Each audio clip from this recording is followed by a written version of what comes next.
Rebecca Costa, welcome to the Human Capital Innovations podcast. Well, thank you for having me. Yeah, I'm so excited to have the chance to talk with you. Anytime I get to talk with someone who is a self-proclaimed futurist, I get really excited because I feel like that's what I aspire to be. I want to be a bit of a futurist myself, and as I consider changing nature of work and the future of work, it's something I spend a lot of time thinking about. And I know your background is so interesting. It's going to be a really fun discussion today. To get started off, I want to just quickly share with listeners Rebecca's bio. Rebecca D. Costa is an American sociobiologist and futurist. She's a preeminent global expert on the subject of fast adaptation and recipient of the prestigious Edward O. Wilson Biodiversity Technology Award. Her career spans 4 decades of working with founders, key executives, and venture capitalists in Silicon Valley. Costa's first book, The Watchman's Rattle, A Radical New Theory of Collapse, was an international bestseller. Her follow-on book, titled On the Verge, was introduced in 2017 to critical acclaim, shooting to the top of Amazon's #1 new business releases. Costa's work has been featured in the New York Times, Washington Post, USA Today, SF Chronicle, The Guardian, and other leading publications. For more information, you can visit her at her website. I'll share that link in the show notes. So again, what a interesting, fascinating background. Sociobiologist and futurist, accomplished author and thought leader. It's really an honor to have the chance to talk with you today. Well, thank you. I always worry about the title futurist, and I think I need to point out to people that I'm a scientist by training, and I don't talk to dead people. I don't read tarot cards or how the stars are aligned in the heavens, and I can't tell you what stocks to buy. So, might as well get that out of the way. Yeah. Well, and I think the same way. I whenever I talk about the future of work with audiences, I'll start out by saying, nobody actually has a crystal ball. We don't actually know what the future will look like, but we can examine past trends and trajectories, and we can extrapolate from those where we think things might be going, right? So we just make educated guesses based on the data and how they might inform the future, understanding that different scenarios could play out. We don't have a crystal ball, but we do have basis for making educated, informed commentary about what things could look like in the future in society. As you know from my work, we don't have a crystal ball, but we're working on one. And, That's right. And I think the point that everyone needs to realize is we're generating such an incredible mass of data on all things, right? From new scientific breakthroughs to new technologies to monitoring human behavior, to just literally everything. We're going through this incredible explosion of data, and that's being combined with very, very fast computing power and predictive algorithms that we never had before, that can look at billions of points of data and then predict what the next action might be. So we're getting increasingly accurate. And a good example, a really simple example, is last year we launched the GOES weather satellites, right? Which gave us, just overnight, gave us 10 times more weather data than we've ever had. In 24 hours, we went to 10 times more weather data. And 10 times more weather data, I can't tell you the impact that has on more precise tracking of hurricanes, flooding, dangerous storms. So, all of that data combined together is indicating patterns and the probability that the next action will be this specific action. And that started quite a while ago. There was a company in Scandinavia that wondered if they could collect a lot of just data in the public sphere. They didn't want to go to governments. They didn't want to invade anyone's privacy. And they wanted to know if they could predict a revolution or a collapse of a government. And they were able to do that. They predicted the Arab Spring accurately. So you can imagine what the next step was. The CIA was really quick to get in there and hire these brainiacs, and it's surprising people that was 15 years ago, 15, 20 years ago, that they were already working on these predictive algorithms to look at the stability of governments, of currencies, so that we wouldn't be shocked by a sudden currency collapse. Things like that we're just getting to be very, very accurate on. Yeah, and so you're talking about predictive analytics, and that's a term that probably most listeners are familiar with, but it's also a term that probably sends a shiver up the spine of many, because a lot of people simply, if it's anything related to math or statistics or anything quantitative, they get nervous. So when I interact with people, I often talk about people analytics, descriptive analytics, predictive analytics, and I can see people's faces gloss over.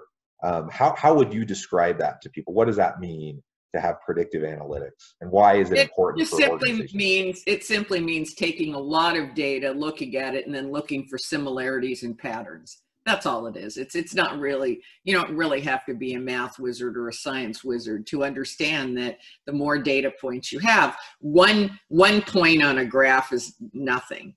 2 points on a graph might be a trend. You start to get billions of points going in a certain direction, right? Then you have a clear line and you know where the next point is going to be located. We've all had simple math and had to work those things out on graph paper. So we understand that the more points you have, the more likely you can predict where the line is going to go on the graph.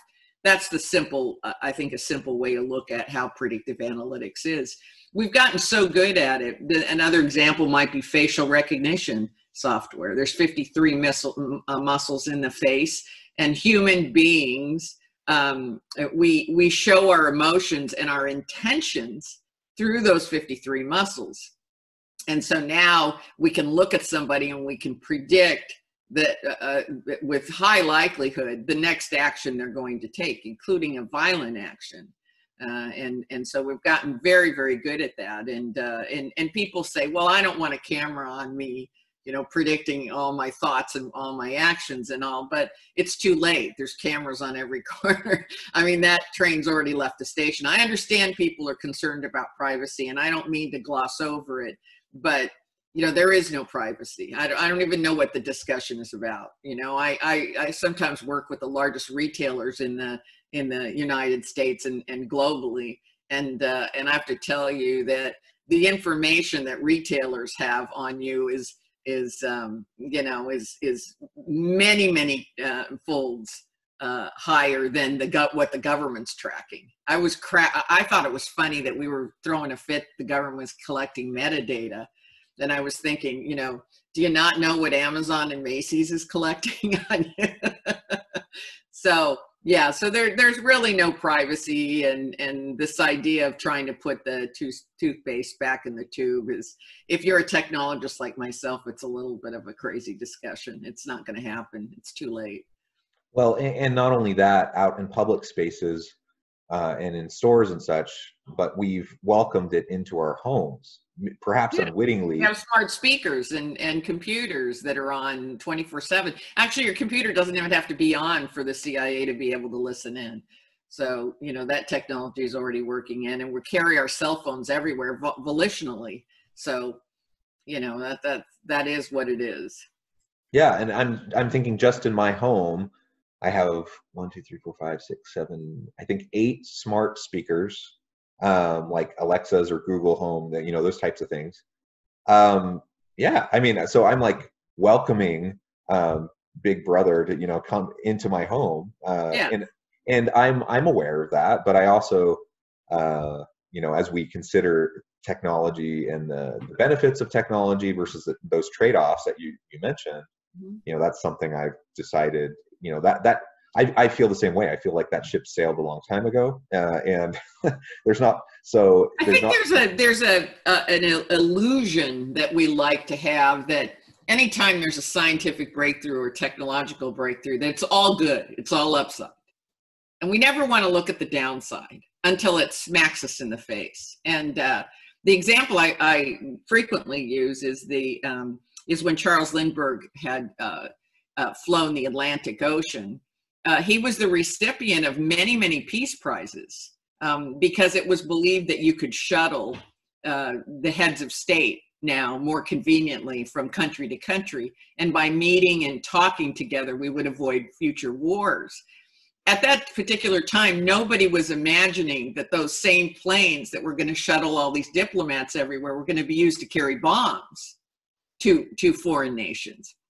So, you know, we whenever there's a breakthrough or there's a new technology or something, we always think of the positive side of it. We think of the how wonderful it is to just call out to Alexis to spell a word that we can't spell, or end an argument with a family member over what is a fact, you know, and correct them. I mean, we want that. We want that convenience and everything. But on the other hand, you know, there's we are inviting intrusion into our privacy. So, you know, it's perfectly natural human behavior to want your cake and eat it too. But I think that if there's a room for improvement, it would be for legislators, right, to be more aware of what's coming down the pike in terms of technology and to get ahead of that in terms of public policy. Because as we're seeing right now, they're 20 years too late with Twitter and Facebook on trying to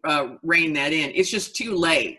And when you're regulating that far down the road, it's just ineffective and such a giant waste of taxpayers' time, you know. So what I'm trying to work on right now is just to make sure that people in the Senate, the House, their staffers, the White House are educated about what's coming down the pike so that they can make more intelligent public policy decisions, not after the fact.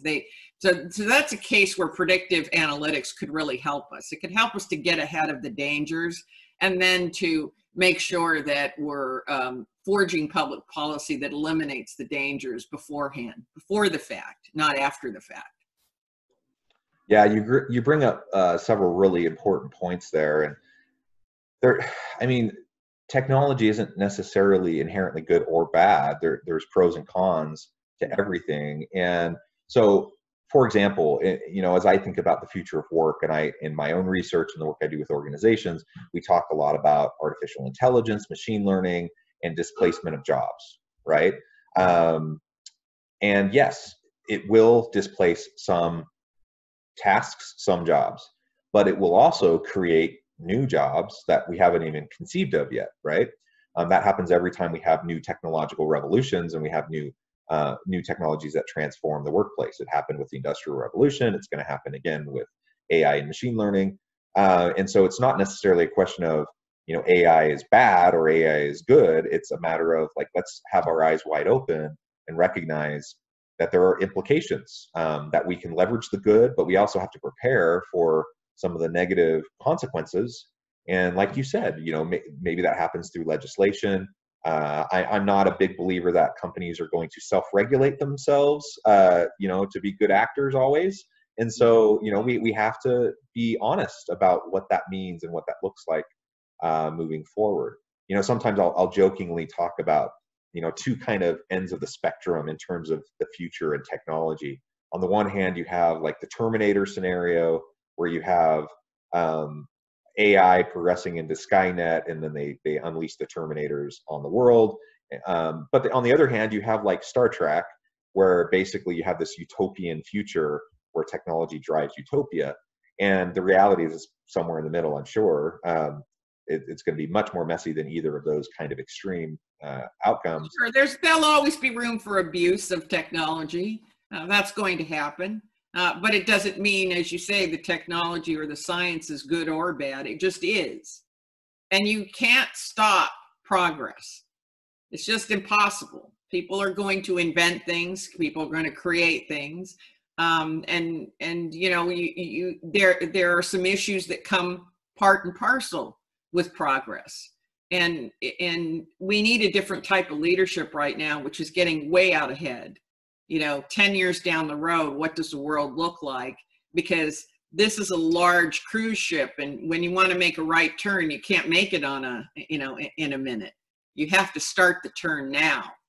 A good example, of what we're talking about in artificial intelligence is that if you were to accumulate all of the data around the activities of a mass violence shooter, like the fellow in Las Vegas that shot up the concert and everything, there were so many activities that were going on around him.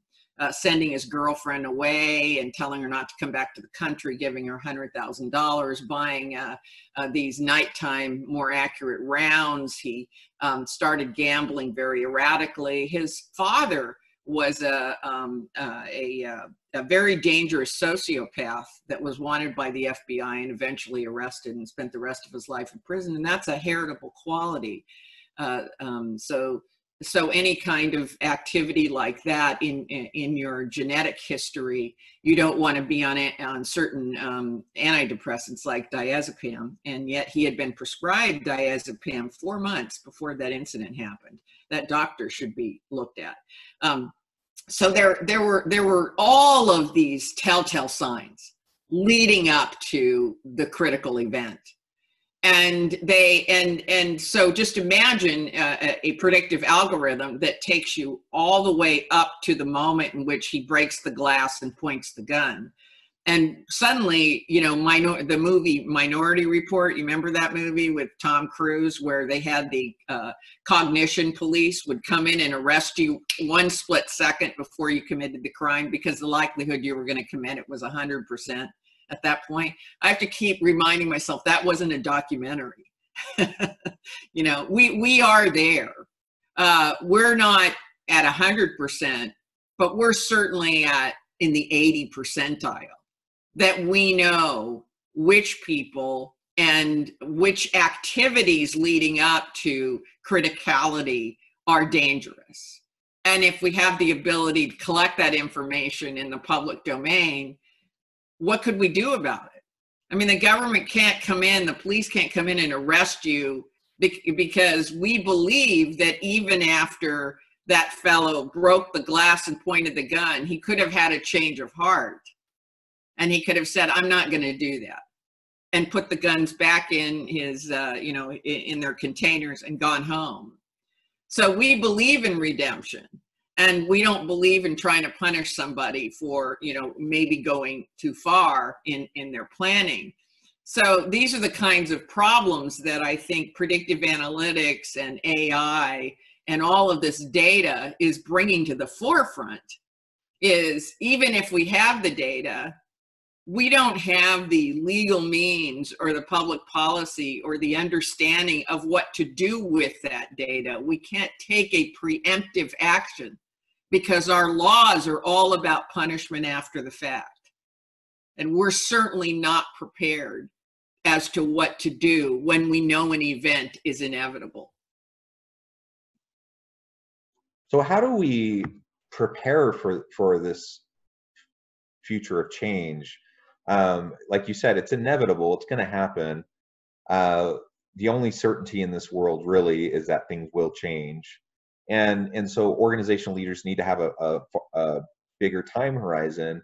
Yet we live in a society that honors and really rewards the short term in the U.S. Yes, so we do. So if I'm a CEO, frankly, my board and my shareholders, they care much more about quarterly earnings reports than they care about my 3-year, 5-year strategic plan, or like what I think things will look like in 10 years from now. But that's the kind of leadership we need.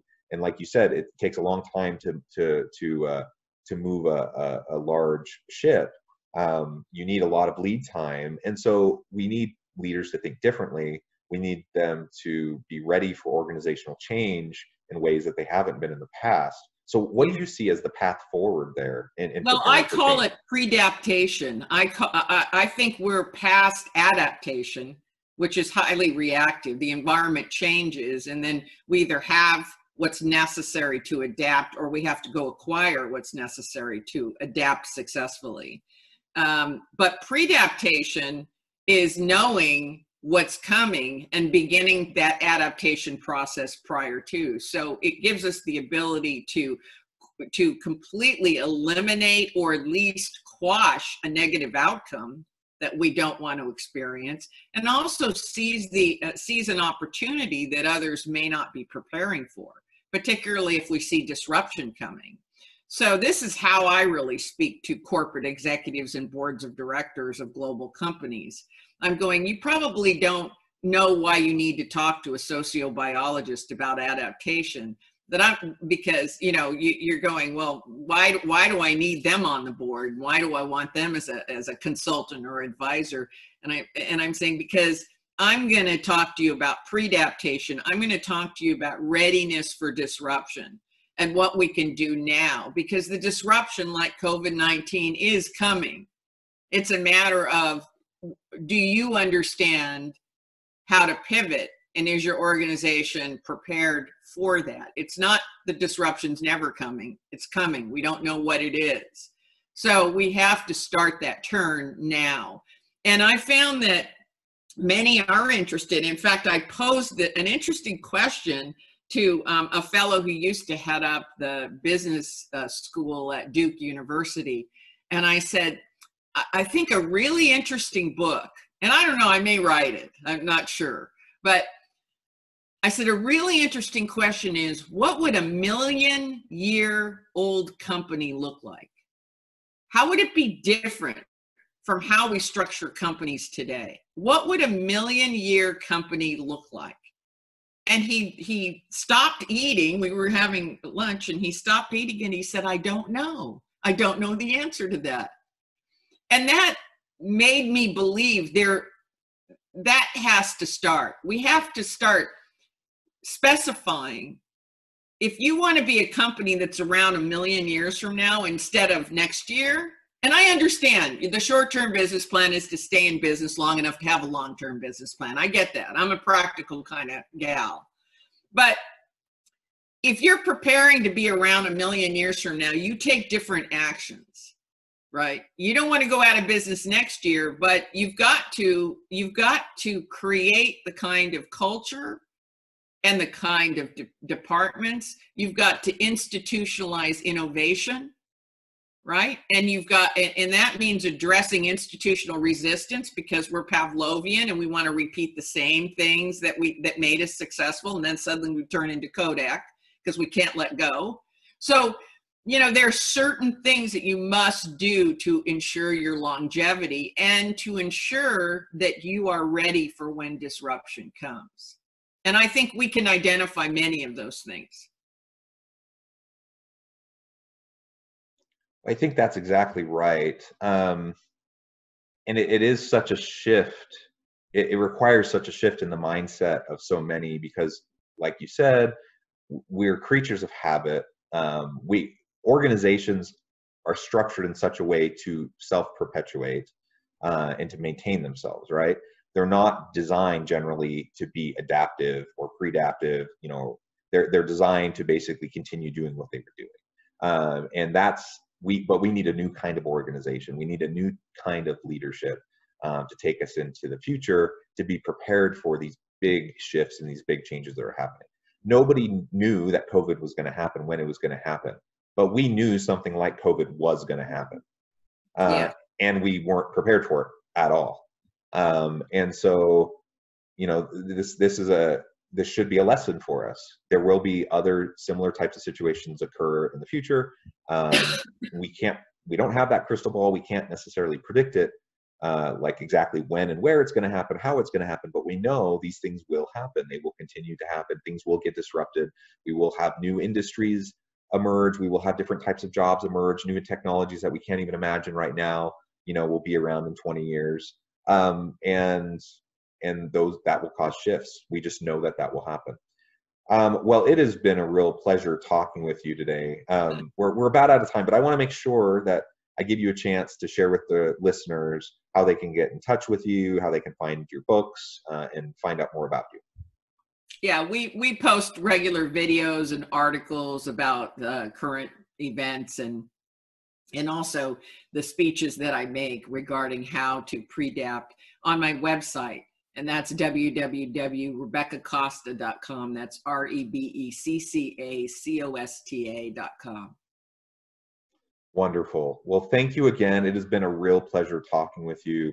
Um, so much of what you say completely resonates with me, and it's similar to my experience in working with organizations and with leaders. I think we can and need to do better, and if we do, we'll have a positive impact on the lives of those around us that we influence. So, thank you, and I encourage my listeners to reach out and to look you up and find your books. Super interesting and very informative. So thank you so much, and I hope everyone has a great rest of their week. Thank you, John.